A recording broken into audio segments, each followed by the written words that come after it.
Hey guys, it's bro you whack, and about a month ago I made a video talking about the top 5 worst abilities in Overwatch, and whenever I make a top 5 video talking about the worst of, that always gets more attention than the polar opposite, which I always try to do like both of them, you know, the top 5 best ultimates or the worst ultimates, top 5 best gold guns, the worst gold guns. Guess which one gets more attention? But nonetheless, I still wanted to talk about the top 5 best abilities in Overwatch, because you might be surprised, that video was hard to make. That video, just trying to pick 5 abilities that were just god-awful, wasn't as easy as you might think. This video, you'd be surprised because it was just as difficult because, well, that video, there weren't a lot of bad abilities. Here, there's so many great abilities, but some abilities are made for certain situations that excel more, and some abilities are just straight up overpowered, but like, are still needed in a sense. You know, that ability is the only ability in the game that could really do it. You'll see what I mean by that. That really didn't make sense. But with every single top 5 or top 10 video, I always just leave you guys an option to just leave a comment down below what your favorite ability is, what you think is the best ability, because some people would disagree with my list. We have different tastes in abilities, different tastes in ultimates, skins, women, guys, whatever you roll, even doggies. Corgis are the best though, but I'm getting off topic. Today we have a lot of abilities I need to explain and really just show why they're the best in the game. So starting off our list is what I feel like is probably one of the most underrated abilities in Overwatch, which is Ana's Bio Grenade. The Biotic Grenade, the Anti-Grenade, or the grenade that can heal a lot more faster. This is an ability that has 2 features. If you throw it on your teammates, well, you slightly heal them and you can heal them a little bit more faster and more often, like say with like a Lucio heal song or whatnot. Now the other part of this ability, and I'm sure you guys already know this, I don't need to explain it, but this is important that I need to explain it. The other ability of this ability is that it's able to anti the enemy team, meaning the enemy team doesn't get a lot of heals. Well, especially on console, man, a lot of Ana players love to just splash their teammates with the Bio Grenade, and that's fine. There's some situations where you need to do it, but this is where like the unappreciative side of this ability really kind of goes unnoticed, and that's anti-ing the enemy team. This is the only ability in the game that can ensure that one enemy or multiple enemies, because it can splash on multiple enemies, cannot get healed by their Zenyatta, their Mercy, their Ana, their Brigitte, their Lucio, whoever is healing on the enemy team. And also, Roadhog can't self-heal, Soldier can't self-heal. This thing is so amazing and just so like clutch in a lot of team fights that a lot of people don't seem to like do it enough, or at least from what I see, you know? Because one bad thing about Ana is that you actually have to aim to heal. Oh my god, that's so hard. So whenever you have like a Genji or a Tracer or just even a fat old tank, when they're bouncing around and you can't hit them, a lot of Ana players just like to splash it just because they're so done with healing this whole entire team. But that just means the enemy team can't get healed. I mean, you're a healer. You can still heal your team just as quick as if you were just gonna splash them with a Bio Grenade. So just remember, I'm not your dad, or I'm not trying to tell you how to play Ana, but you have a rifle, you can heal them. You don't have to rely on your Bio Grenade just to heal the Genji or heal these skinny heroes along with these fat tanks. Please save your Bio Grenade for anti-ing the enemy team, because treat it like a Discord orb. Whenever I see an anti-hero, that's the hero I want to focus, and try not to waste it on yourself because you have a secondary hero that can heal you too. Now that was only number 5. I had a lot to say with that, but the Bio Grenade is so powerful. But at number 4, it's gonna be my girl Sombra with her hacking ability. Same thing with Ana. Sombra is the only hero that can bring down enemy abilities, that can bring down ultimates, that can hack health packs. The hack ability is so unique to Sombra that I love whenever I have a Sombra mate on my team, because I know we're going to be in for a treat, because the enemy team isn't really going to know how to deal with it, because Sombra, whether you like it or not, she's not really the most meta hero. She's not unmeta because she's so unique and she's so powerful if used correctly. And the way that you use her quote-unquote correctly is to bring down a high-value ability that can easily get a kill. An example I often use whenever talking about Sombra's hack is the REINHART shield. Sombra can easily bring down the shield. She's the only hero that can do it besides, you know, a stun ability or mace freeze ability, but Sombra can easily just bring it down because, well, the REINHART's not going to hit her more than likely, and that's a free kill on either the REINHART or anybody on the enemy team because they have no shield. They're not really predicting the Sombra to really bring down the Rein shield. So again, treat it like a Discord orb or treat it like an anti-grenade. When you see an enemy hacked, and if you're able to get the kill, like if you see like a Zenyatta hacked in the back lines or you see a Mercy hacked in the back lines, don't go charging after that guy. But if you see a Reinhardt at the front lines and you know you can get the kill,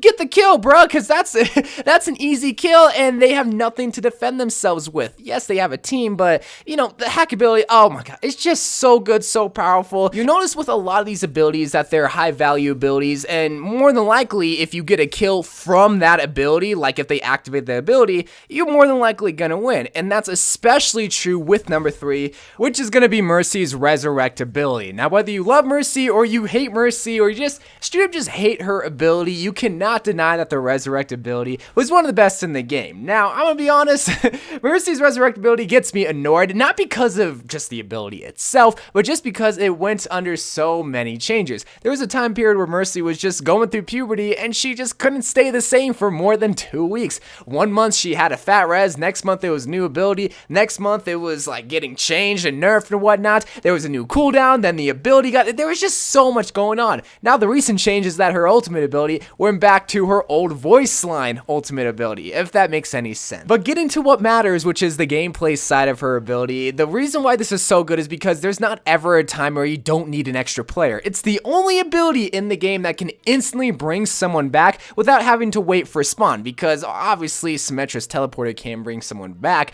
but just painting like a scenario of why this is so good and why it's so important. Let's say you're on like a control map, right? And both teams lose a player, but one team has a Mercy. Well, now it's going to be 6v5 because unless Genji or Tracer died in the back lines, she's going to be able to res that player, and whenever you have numbers or whenever you have more players on the field than the enemy team, more than likely you're going to be able to win the fight unless the enemy team can combine some ultimates. But if it's like at the beginning of the fight, this is where the Resurrect ability is so good, because not only are you able to just get the res off, you have more numbers, you're able to win the fight, you're able to capture the point, and that gives you momentum. Like when you get that momentum from the first point, oh, it's just smooth sailing from there. All because of that single Resurrect ability. But the next ability on this list is an ability that a lot of people are also gonna hate more than love, I can guarantee that, and that is gonna be D.Va's Defense Matrix. The Defense Matrix, oh man. So what can I say about the Defense Matrix? This also went under a lot of changes too. Beforehand there was a big cooldown, and then they got rid of the cooldown, and then they made it so that you can only hold it down for 2 seconds, and that's about it. So not as much as Mercy's ability, but the biggest problem that a lot of people just hate about the Defense Matrix is that most of the time it's always up, and most of the time it's gonna negate all the firepower or ultimates that's coming towards the enemy team or towards their team if you're looking at it from D.Va's perspective. If you have a D.Va on your team and she eats the enemy Zarya's ultimate, she's the best player at that moment. She's the godsend, she's the clutch hero of the game. Now, if you're the Zarya on the enemy team, you hate that D.Va. You do not like the Defense Matrix. You think she's the most overpowered, most broken hero of all time. So rest in peace all the Zarya ultimates that got eaten in team fights. D.Va is the biggest cockblock to ultimate combinations, even just not considering Zarya's ultimate. If you want to look at like a Reinhardt ultimate combination, let's say a Pharah or a Reaper or a Soldier 76 uses their ultimate because, hey, we're combining ultimates. Nope!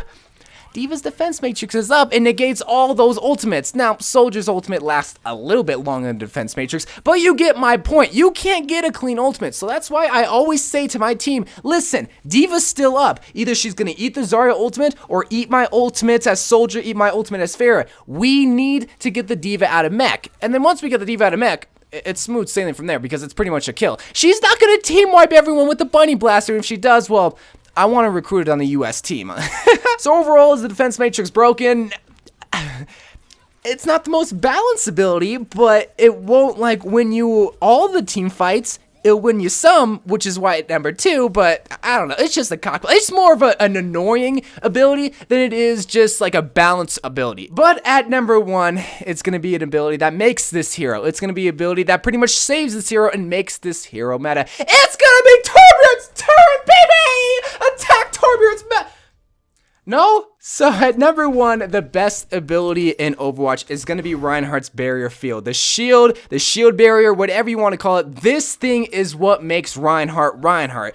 And you don't really see that with a lot of heroes. Like if Mercy didn't have a resurrect ability, she'd still be a great hero because she gives a lot of great ultimates. If Tracer didn't have a recall ability, that wouldn't make her like the worst hero in the game. But if Reinhardt didn't have the shield, he would not be in the game. He would not be meta because he only has his swing and he only has his charge ability, and he also has his hammer down ability, but that's his ultimate ability. You know, this is what makes him so crucial in metas. Maybe not in season 10, but in the rest of the seasons, there's not ever a time where you don't need a shield. Defense, attack, control maps, 2CP, whatever the case may be, you need this shield. Now, while this thing isn't like a D.Va defense matrix where it can literally eat a Zarya ultimate or a Mei ultimate, it can negate a majority of ultimates as long as everyone's staying behind the Rein shield. It can negate a Junkrat ultimate, a Soldier ultimate. It can block a D.Va nuke going over Tweak's house, bruh. That's how good this shield is. Now, granted, it will break afterwards, but you just have to let it regenerate for a little bit of time. And then at that point, yeah, Reinhardt's a little bit useless, but we're not worried about that. The barrier is literally so important that a lot of people don't really appreciate it until you don't have one. This is what makes an anchor tank, a main tank so important, because you need something to block all that firepower coming to you. If you don't have a shield like a Reinhardt, oh my god, the enemy team's just going to be able to just build the ultimates off of you. But I chose Reinhardt's shield just because you're able to move it. It has 2000 HP, and it's also bigger. It's just so good. I love the shield.